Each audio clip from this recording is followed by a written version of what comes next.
하나님과 친한 사람이라는 주제로 한 번 더 말씀을 볼 때 시편 42편의 내용을 보면 하나님께 우리가 어떤 믿음의 고백을 할 수 있을까?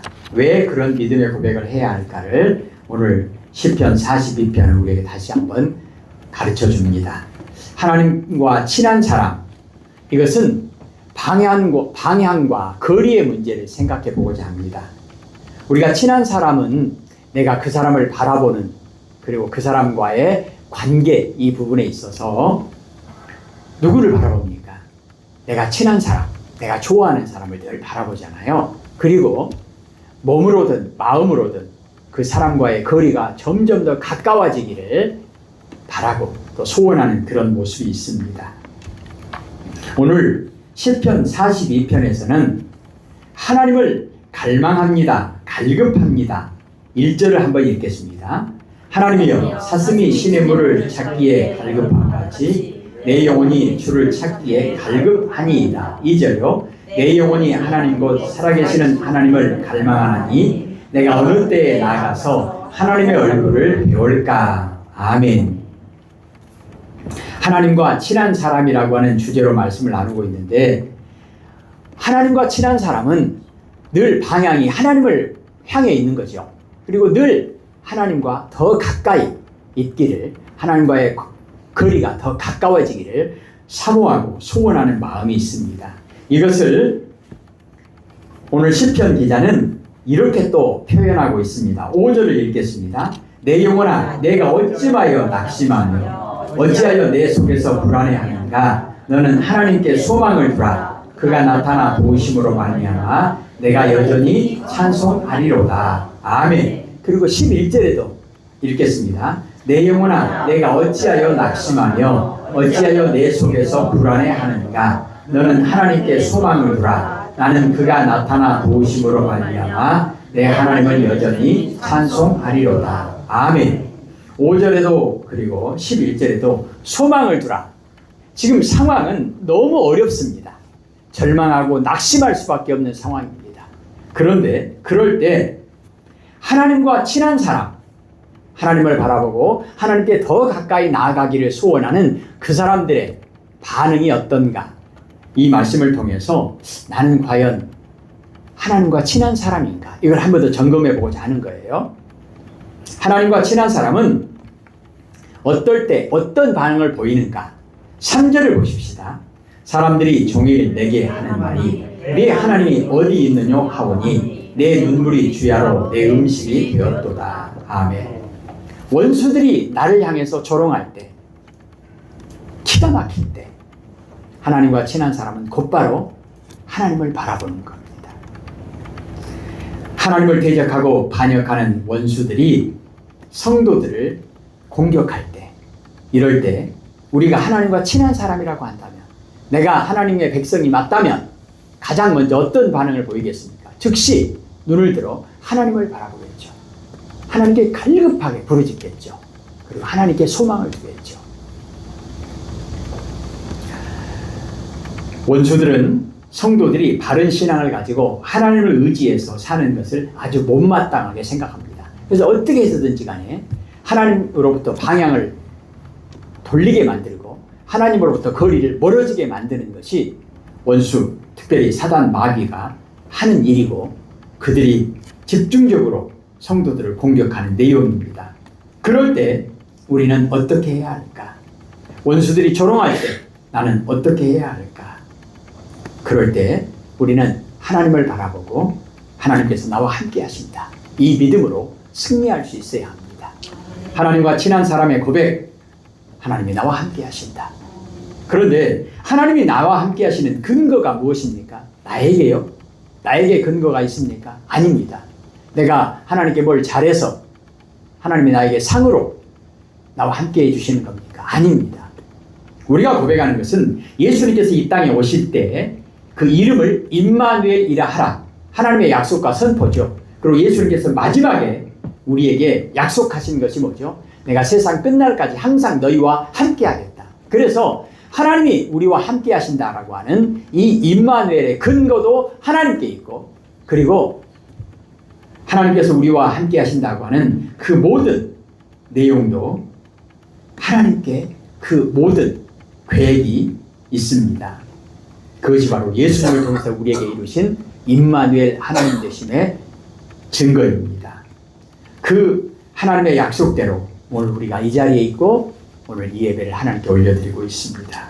사랑하는 성도 여러분, 하나님과 친한 사람이라고 한다면 나에게 기가 막힌 상황이 닥치고 원수들이 나를 조롱하고 수치와 부끄러움 가운데 있다 할지라도 그럴 때 더욱더 고백해야 할 것은 뭔가?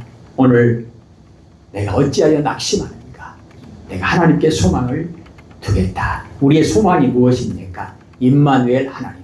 예수님이 우리와 세상 끝날까지 함께 하시겠다고 약속하신 그 약속, 우리는 그 약속을 바라보는 것입니다. 두 번째로 4절을 읽겠습니다. 내가 전에 성의를 지키는 무리와 동행하여 기쁨과 감사의 소리를 내며 그들을 하나님의 집으로 인도하였더니 이제 이 일을 기억하고 내 마음이 상하는도다. 아멘. 마음이 상할 때, 그러니까 원수들이 나를 공격할 때 절망하고 낙심하고 그런 상황에서도 우리가 하나님을 바라보고 하나님께 소망을 두고 하나님께 더 가까이 나아가는 믿음의 고백이 필요한데, 사실 이것보다 더 우리에게 큰 시험거리가 되는 것이 뭐냐면 내 마음이 상하고 낙심이 될 때입니다. 마음이 상하면 사람은 정말로 아무것도 손에 잡히지 않고 극단적인 선택을 하기도 합니다. 이럴 때 내가 과연 하나님과 친한 사람인가? 이것을 고백할 수 있는 내용인데요. 9절을 또 읽겠습니다. 내 반석이신 하나님께 말하기를 어찌하여 나를 잊으셨나이까? 내가 어찌하여 원수의 억제로 말미암아 슬프게 다니나이까 하리로다. 아멘. 내 안에서도 나를 완전히 낙심하게 만드는 그런 마음이 상할 때, 그리고 외부적인 상황을 볼 때도 내 마음이 정말로 상할 때 어찌해야 할까? 성도는 하나님의 영광이 가려질 때 마음이 상합니다. 더욱더 마음이 상한 것은 내 실수 때문에, 나의 부족함 때문에 하나님의 영광이 가릴 때 더 마음이 낙심이 됩니다. 세상이 하나님을 거역하고 부인할 때에도 성도들은 마음이 상합니다. 이럴 때에 성도는 더욱더 하나님을 바라보아야 합니다. 어떻게 이럴 수 있을까? 이것도 근거와 약속이 하나님의 말씀에 있습니다. 대표적으로 자주 언급합니다. 시편 50편 15절에 하나님께서 말씀하시고 약속하신 내용이 뭐죠? 환난 날에 나를 부르라. 내가 너를 건지리니 내가 나를 영화롭게 하리로다. 아멘. 저번에 한번 소개를 했는데 해남에 있는 어떤 교회 함께 이제 시차례에서 같이 목회하셨던 그 목사님의 간증입니다. 젊었을 때 공무원 생활을 하면서 상당히 높은 고위직까지 올라갔는데 세상적으로는 성공했어요. 그런데 그분이 이제 일을 하다 보니까 또 일찍 승진하고 하려고 보니까 수단과 방법을 가리지 않고 애를 썼습니다. 그러다 보니까 그분에게 생긴 아주 큰 문제가 있었는데 뭐냐면 교회도 다녀요. 열심히 다녀요. 그래서 교회도 다니다 보니까 또 공무원 생활도 하다 보니까 안수 집사님까지 됐어요. 그런데 이분이 살면서 이렇게 내적으로나 외적으로나 힘들고 어려울 때마다 담배를 피기 시작해가지고 하루에 담배를 4갑을 핍니다. 4갑. 4갑을 피려면 거의 줄담배 수준이잖아요. 잠잘 때 제외하고 밥 먹을 때 제외하고 특별히 일할 때 제외하고는 거의 담배를 입에 물고 있는 거죠. 그래야 4갑 정도를 피죠. 한 갑에 20가치니까 4갑에 80가치를 피는 거예요. 80개를 피는 거잖아요. 그러면서도 교회를 다니고 그냥 그러려니 하고 살았대요. 그런데 하나님께서 그 사람을 특별히 주의 종으로 부르시는 그 계기가 됐던 것이 뭐냐면 하루는 이제 예배가 끝나도 뭐 즉시 담배를 피우죠. 교회에서 밥을 먹고 나서도 담배 피우시는 분들은 식후 불로, 식후 연초 불로 장생 그렇잖아요. 예. 속상할 때 피우고 기분 좋을 때 피우고 밥 먹을 때 피우고 잠 안 올 때 피우고 뭐 이렇게 계속 피우잖아요. 근데 그때도 이제 예배가 끝나고 밖에서 이제 담배를 피우고 있는데 문득 이런 생각이 들더라는 거예요. 내가 명색이 교회 안수집사인데 예배 끝나고 이제 좀 이제 버젓이 피우기는 그러니까 좀 뒷골목에 가서 피우겠죠. 교회 뒷부분에 가서 이제 담배 연기를 다 내뿜으면서 지금까지 그런 생각 안 했는데 그런 생각이 너무 강하게 들더래요. 야, 명색이 내가 안수집사인데 내가 이렇게 담배 피우고 있는 모습을 보면 사람들이 하나님이 욕하겠다 이런 생각이 들더래요. 손가락질하겠다 이런 생각이 들더래요. 야, 너는 안수집사란 놈이 그렇게 담배 피우면 하나님이 얼마나 창피하겠냐. 그리고 우리 교회가 얼마나 창피하겠냐. 그런 생각이 들더래요. 내가 이렇게 담배 피우는 모습을 통해서 하나님의 영광이 가려지겠구나. 하나님의 영광이란 얘기는 하나님이 나 때문에 창피하겠구나. 이런 생각이 들더래요. 그래서 그 길로 담배를 딱 끊었답니다. 저는 그런 경험은 못 해보기 때문에 담배를 끊는다고 하는 것은 보통 어려운 일이 아니다. 이런 얘기를 하십니다. 4갑 정도 피웠으니까 젊었을 때부터 피웠으니까 뭐 벌써 20년, 30년 피웠을 것 같아요. 근데 그것을 끊는다고 하는 것은 정말로 어려운 일일 것 같습니다. 그런데 그거를 딱 끊었다는 거예요. 어떻게 해요? 왜요? 아, 내 이런 모습을 보면서 하나님의 영광이 가려지겠구나. 하나님이 창피하겠구나. 교회가 창피하겠구나. 하나님과 친한 사람은 인생의 목적이 뭐죠? 인간의 본분이 뭐죠? 하나님께 영광을 돌리는 거예요. 그럼 반대는요? 하나님의 영광을 가린다. 그럼 하나님과 가장 친한 사람이다. 내가 어떻게 하면 하나님께 영광을 돌릴까? 이걸 생각하겠죠. 반대는요? 하나님의 영광이고 뭐이고 그냥 하나님이 창피하든 말든 내 멋대로 하면서 살겠다. 하나님과 친한 사람이 아니겠죠. 우리가 먹든지 마시든지 무엇을 하든지 다 하나님의 영광을 위하여 하라. 이 고백이 하나님과 친한 사람의 믿음의 고백이겠죠. 뭐 이 말씀 하나만 붙잡고 있어도 내가 하나님과 친한 사람인가? 이거 할 수 있지 않겠어요? 내가 이것을 하면 하나님께 영광이 될까? 내가 이것을 하면 하나님이 얼마나 창피할까? 내가 이것을 하면 교회에 유익이 되고 복이 될까? 내가 이것을 하면 어떻게 될까? 하나님의 영광, 하나님의 영광. 이것을 가장 먼저 생각한다고 하는 거. 먹든지 마시든지 무엇을 하든지 하나님의 영광을 위하여 하라. 이 말씀만 하나 붙잡고 살아도 내가 하나님과 친한 사람인가? 알 수 있지 않겠어요? 그분은 그 일을 계기로 해서 하나님께 더 가까이 나아가기를 소원했고 그리고 신학을 하고 목사가 되어서 귀한 사역을 감당하고 있습니다. 자기가 담배를 끊지 못하고 교회를 오랫동안 다니고 안수집사가 되어도 담배를 끊지 못하고 있는 그 자기 자신을 바라보면서 너무 부끄럽고 창피할 때 나만 바라보고 내 생각만 해가지고는 절대 못 끊는 거예요. 건강에 안 좋다 뭐 어쩌고 저쩌고 100가지 200가지 이유를 대도 못 끊어요. 그런데 딱 한 가지, 내가 이것을 통해서 하나님께 영광이 될까? 이거 하나 생각하니까 정리되는 거예요. 이것이 하나님과 친한 사람의 모습이라는 것입니다. 내 마음이 상할 때, 어떤 이유로든 내 마음이 상할 때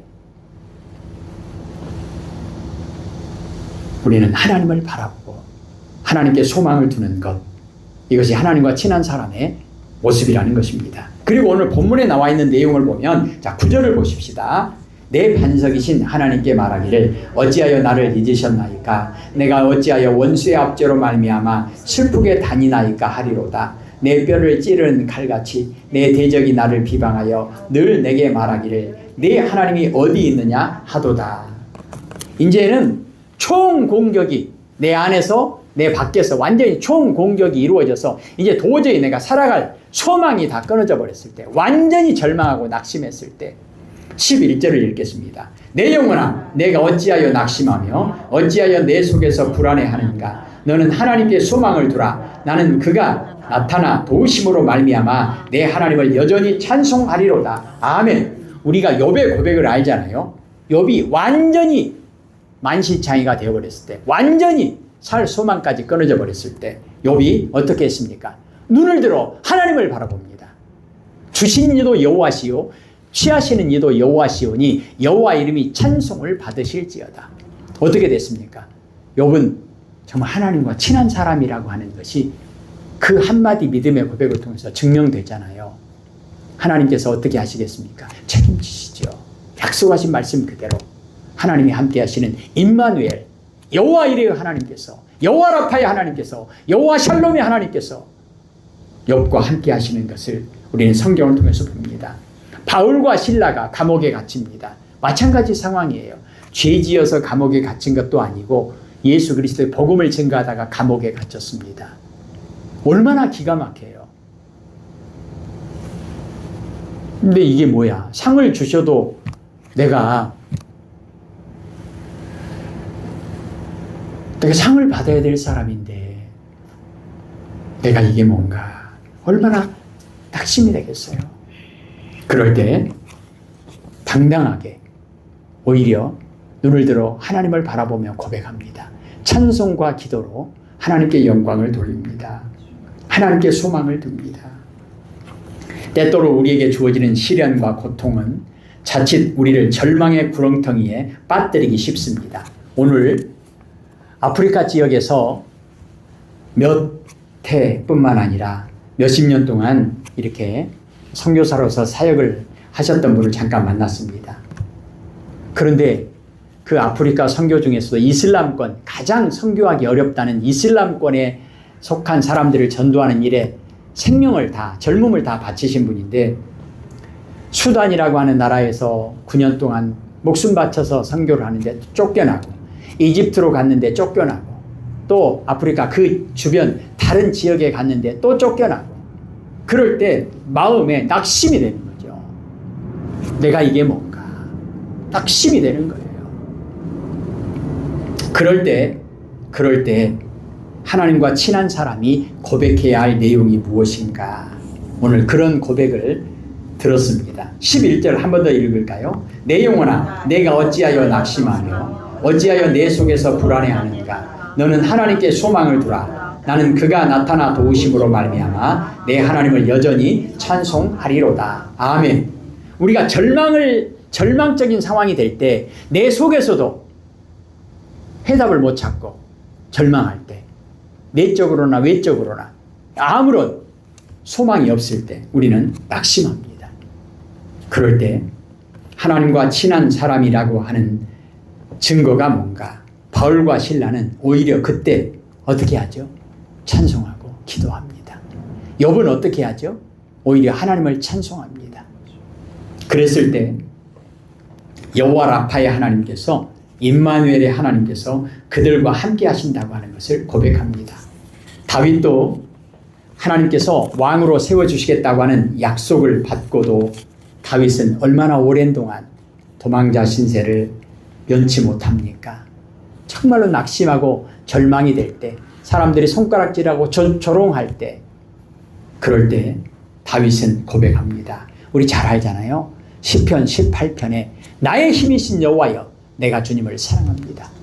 여호와는 나의 목자시니 내게 부족함이 없습니다. 자, 그렇다면 우리가 왜 하나님을 바라보아야 하는가? 하나님께 더 가까이 나아가야 하는가? 나의 형편과 처지에 전혀 상관없이 하나님을 바라보고 하나님께 더 가까이 나아가야 하는데, 도대체 그 하나님이 어떤 분이길래 우리가 절망적인 상황이 될 때, 내 마음이 낙심이 될 때, 원수들이 조롱할 때 오히려 더 하나님께 더 가까이 나아가서 하나님을 바라보아야 하는가? 우리가 잘 알고 있는 내용이지만 시편을 마무리하면서 두 군데만 보도록 하겠습니다. 시편 144편입니다.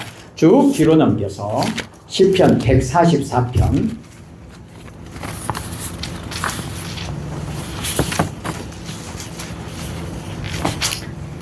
시편 144편 1절에서 10절까지 이건 같이 한번 읽겠습니다. 시작. 나의 반석이신 여호와를 찬송하리로다. 그가 내 손을 가르쳐 싸우게 하시며 손가락을 가르쳐 전쟁하게 하시는도다. 여호와는 나의 사랑이시요 나의 요새이시요 나의 산성이시요 나를 건지시는 이시요 나의 방패이시니 내가 그에게 피하였고 그가 내 백성을 내게 복종하게 하셨나이다. 여호와여, 사람이 무엇이기에 주께서 그를 알아주시며 인생이 무엇이기에 그를 생각하시나이까. 사람은 헛것 같고 그의 날은 지나가는 그림자 같으니이다. 여호와여, 주의 하늘을 드리우고 강림하시며 산들에 접촉하사 연기를 내게 하소서.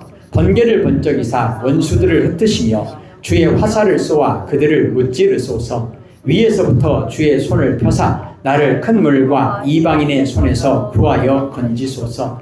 그들의 입은 거짓을 말하며 그의 오른손은 거짓의 오른손이니이다. 하나님이여, 내가 주께 새 노래로 노래하며 열줄 비파로 주를 찬양하리이다. 주는 왕들에게 구원을 베푸시는 자시요 그의 종 다윗을 그 해하려는 칼에서 구하시는 자신이다. 아멘.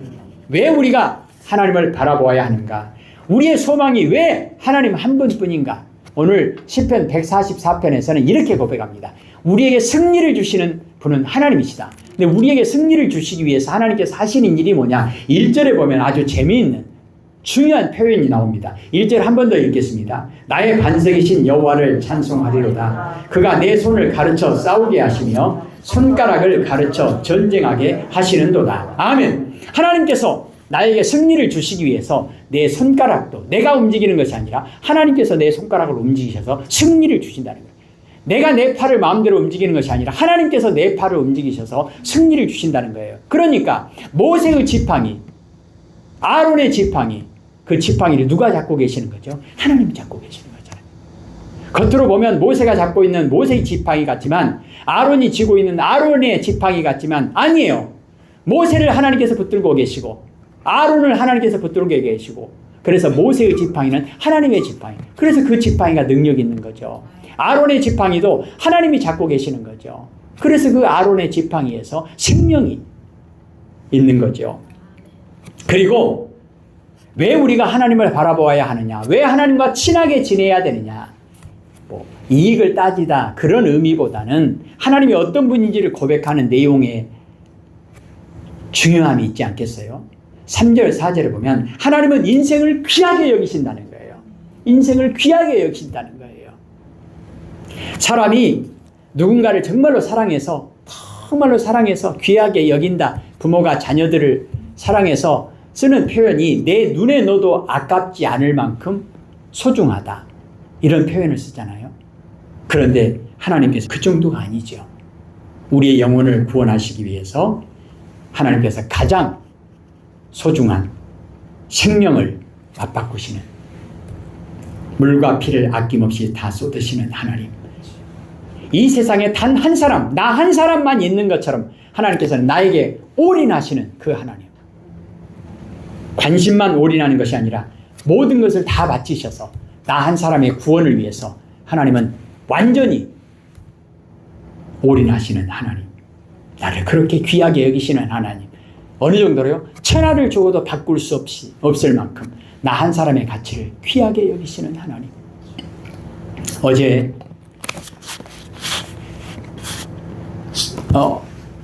저희 아내 사모하고 고등학교 친구 남편, 그러니까 젊은 사람이죠. 그러니까 집 앞에서 그냥 그 집 앞에서 그냥 문 열고 나가다가 넘어져가지고 그냥 집 앞이에요. 낭떠러지도 않아요. 넘어져가지고 머리를 다쳤나 봐요. 그러니까 일주일 동안 중환자에서 일했다가 그냥 돌아가셨어요. 거기를 오늘 잠깐 갔다 왔는데 오늘 우리는 인생을 귀하게 여기시는 하나님, 나를 귀하게 여기시는 하나님,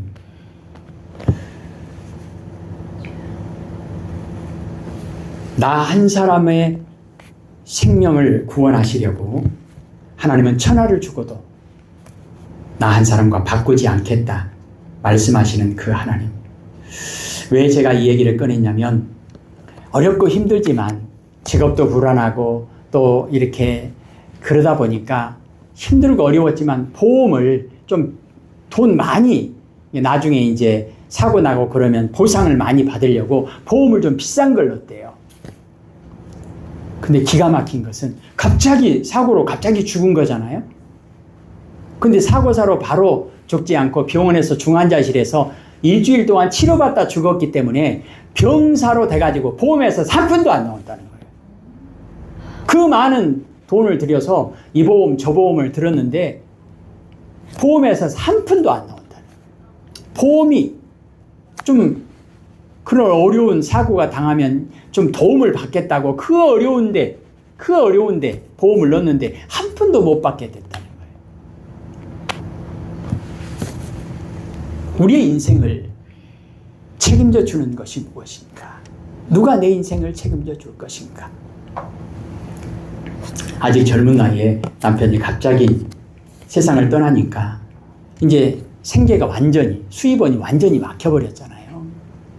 그래서 그나마 보험이라도 기대하고 당연히 그냥 갑자기 사고로 생명을 잃었으니까 뭐 보험회사에서 보험이 좀 나올 줄 알았는데 한 푼도 못 받게 됐다는 그런 얘기를 들었습니다. 오늘 이 세상에서 누가 우리의 보호자 되시고 누가 우리의 인생을 가장 귀하게 여기시고 나와 함께 하시고 나의 인생을 책임져 줄 것인가? 5절에서 18절까지 내용은 우리를 구원하시는 하나님, 그래서 우리가 하나님께 더 가까이 나아가고 하나님만 바라보아야 한다, 이 고백을 하고 있는데 앞으로 2장만 넘겨서요, 시편 136편, 시편 136편. 그렇다면 우리가 이 하나님을 바로 알고 하나님 앞에서 고백해야 될 내용이 무엇일까? 내가 정말 하나님과 친한 사람인가? 그렇다면 우리가 고백해야 될 내용이 무엇일까? 시편 136편 1절에서 26절까지 읽고 기도하겠습니다. 교독할 때 우리 성도님들이 1절을 읽겠습니다. 시작. 여호와께 감사하라. 그는 선하시며 그 인자하심이 영원하미로다. 신들 중에 뛰어난 하나님께 감사하라. 그 인자하심이 영원하미로다. 주들 중에 뛰어난 주께 감사하라. 그 인자하심이 영원하미로다. 홀로 큰 기이한 일들을 행하시는 이에게 감사하라. 그 인자하심이 영원하미로다. 지혜로 하늘을 지으신 이에게 감사하라. 그 인자하심이 영원하미로다. 땅을 물 위에 펴신 이에게 감사하라. 그 인자하심이 영원하미로다. 큰 빛들을 지으신 이에게 감사하라. 그 인자하심이 영원하미로다. 해로 낮을 주관하게 하신 이에게 감사하라. 그 인자하심이 영원하미로다. 달과 별로 밤을 주관하게 하신 이에게 감사하라. 그 인자하심이 영원하미로다. 애굽의 장자를 치신 이에게 감사하라. 그 인자하심이 영원하미로다. 이스라엘을 그들 중에서 인도하여 내신 이에게 감사하라. 그 인자하심이 영원하미로다. 강한 손과 펴신 팔로 인도하여 내신 이에게 감사하라. 그 인자하심이 영원하미로다. 홍해를 가신 이에게 감사하라. 그 인자하심이 영원하미로다. 이스라엘을 그 가운데로 통과하게 하신 이에게 감사하라. 그 인자하심이 영원하미로다. 바로와 그의 군대를 홍해에 엎드려 주신 이에게 감사하라. 그 인자하심이 영원하미로다. 그의 백성을 인도하여 광야를 통과하게 하신 이에게 감사하라. 그 인자하심이 영원하미로다. 큰 왕을 지신 이에게 감사하라. 그 인자하심이 영원하미로다. 유명한 왕들을 죽이신 이에게 감사하라. 그 인자하심이 영원하미로다. 아무리 왕 시온을 지으신 이에게 감사하라. 그 인자하심이 영원하미로다. 바산 왕 옥을 죽이신 이에게 감사하라. 그 인자하심이 영원하미로다. 그들의 땅을 기업으로 주신 이에게 감사하라. 그 인자하심이 영원하미로다. 곧 그 종 이스라엘에게 기업으로 주신 이에게 감사하라. 그 인자하심이 영원하미로다. 우리를 불쌍한 가운데서도 여겨주신 이에게 감사하라. 그 인자하심이 영원하미로다. 우리를 우리의 대적에게서 건지신 이에게 감사하라. 그 인자하심이 영원하미로다. 모든 주체에 먹을 것을 주신 이에게 감사하라. 그 인자하심이 영원하미로다. 같이요. 하늘의 하나님께 감사하라. 그 인자하심이 영원하미로다. 아멘. 하나님은 우리의 구원을 위해서 모든 것을 아낌없이 다 주신 분입니다. 하나님을 찬양하고 하나님께 감사하며 하나님께 영광 돌리는 것이 하나님과 친한 사람의 믿음의 고백이라고 한다면 오늘도 우리는 시편 42편, 시편 136편, 시편 144편을 함께 읽었습니다. 집에 가셔서 한 번 더 읽고 기도하시고 믿음으로 고백하는 복된 하루하루의 삶이 되어지기를 소원합니다. 기도하십시다. 하나님과 친한 나라가 되게 하옵소서. 하나님과 친한 교회가 되게 하옵소서. 하나님과 친한 우리 한 사람 한 사람의 모든 마음과 입술의 고백과 삶이 되게 하옵소서. 하나님께만 영광을 돌립니다. 예수님 이름으로 기도합니다. 아멘.